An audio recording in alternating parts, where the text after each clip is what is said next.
Hi,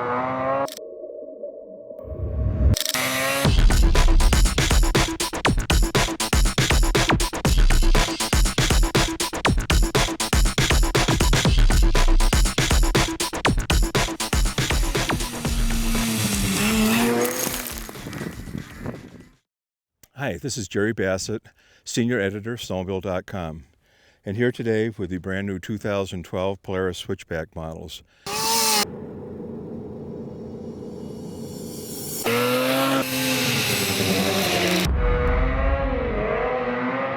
Now these are taking the Rush another step deeper, or in this case a little bit longer.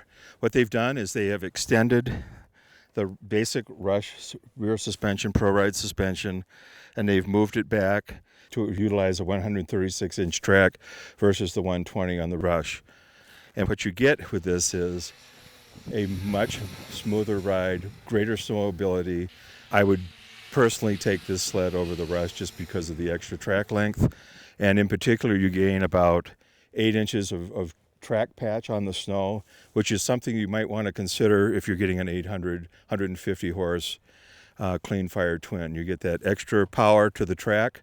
It means you get extra traction, which means you get a little bit more push coming out of the corners, and it gives you more flotation and more bridging capabilities in trail chatter.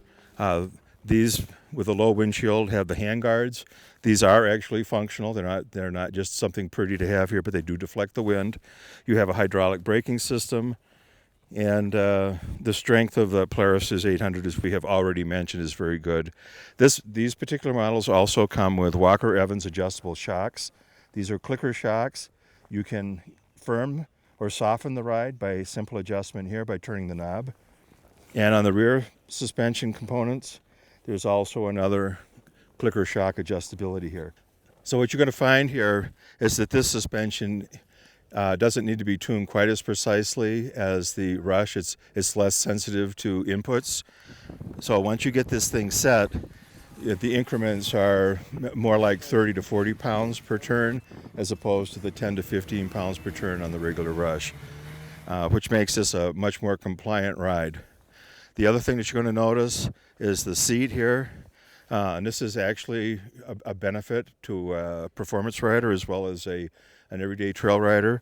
It's a little wider here to suit your bun a little bit better, and then it narrows down and tapers into this console so that if you want to move from side to side and you move forward and you want to bring your weight up forward toward the steering, it accommodates you much better, so you can get into a ready position for cornering and then moving over to the other side in a set of S's. This will be a very popular snowmobile, and once the word gets out on this particular snowmobile with the extended track, the 136, we predict that this will be one of the best buys for 2012.